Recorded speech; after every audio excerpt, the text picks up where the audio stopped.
Genesis chapter 26. Now there was a famine in the land, besides the previous famine that had occurred in the days of Abraham. So Isaac went to Gerar, to Abimelech, king of the Philistines.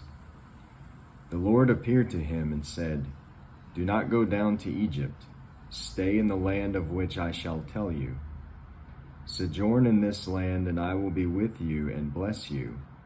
For to you and to your descendants I will give all these lands, and I will establish the oath which I swore to your father Abraham.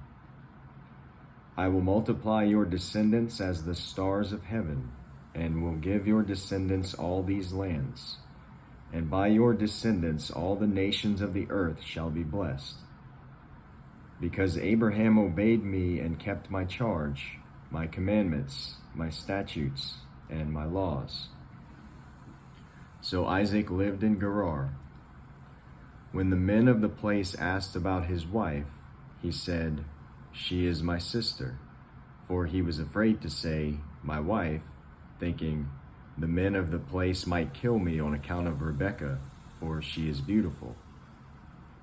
It came about, when he had been there a long time, that Abimelech, king of the Philistines, looked out through a window and saw, and behold, Isaac was caressing his wife Rebekah.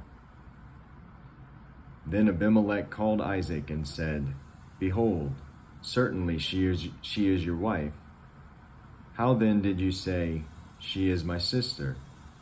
And Isaac said to him, "Because I said, I might die on account of her." Abimelech said, "What is this you have done to us? One of the people might easily have lain with your wife, and you would have brought guilt upon us." So Abimelech charged all the people, saying, "He who touches this man or his wife shall surely be put to death." Now Isaac sowed in that land and reaped in the same year 100-fold, and the Lord blessed him. And the man became rich, and continued to grow richer until he became very wealthy. For he had possessions of flocks and herds and a great household, so that the Philistines envied him. Now all the wells which his father's servants had dug in the days of Abraham his father, the Philistines stopped up by filling them with earth. Then Abimelech said to Isaac, "Go away from us, for you are too powerful for us." And Isaac departed from there and camped in the valley of Gerar and settled there. Then Isaac dug again the wells of water which had been dug in the days of his father Abraham, for the Philistines had stopped them up after the death of Abraham. And he gave them the same names which his father had given them. But when Isaac's servants dug in the valley and found there a well of flowing water, the herdsmen of Gerar quarreled with the herdsmen of Isaac, saying, "The water is ours." So he named the well Esek, because they contended with him. Then they dug another well, and they quarreled over it too, so he named it Sitnah. He moved away from there and dug another well, and they did not quarrel over it, so he named it Rehoboth. For he said, "At last the Lord has made room for us, and we will be fruitful in the land." Then he went up from there to Beersheba.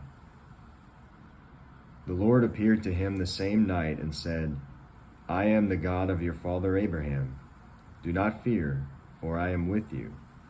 I will bless you and multiply your descendants for the sake of my servant Abraham." So he built an altar there and called upon the name of the Lord, and pitched his tent there. And there Isaac's servants dug a well. Then Abimelech came to him from Gerar with his advisor Ahuzath and Phicol, the commander of his army. Isaac said to them, "Why have you come to me, since you hate me and have sent me away from you?" They said, "We see plainly that the Lord has been with you." So we said, "Let there now be an oath between us, even between you and us, and let us make a covenant with you, that you will do us no harm, just as we have not touched you and have done nothing to you but good and have sent you away in peace. You are now the blessed of the Lord." Then he made them a feast, and they ate and drank.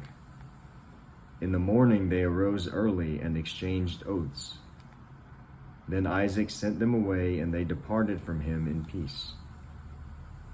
Now it came about on the same day that Isaac's servants came in and told him about the well, which they had dug, and said to him, "We have found water." So he called it Sheba. Therefore the name of the city is Beersheba to this day.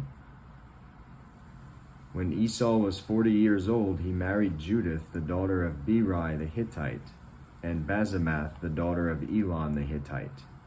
And they brought grief to Isaac and Rebekah.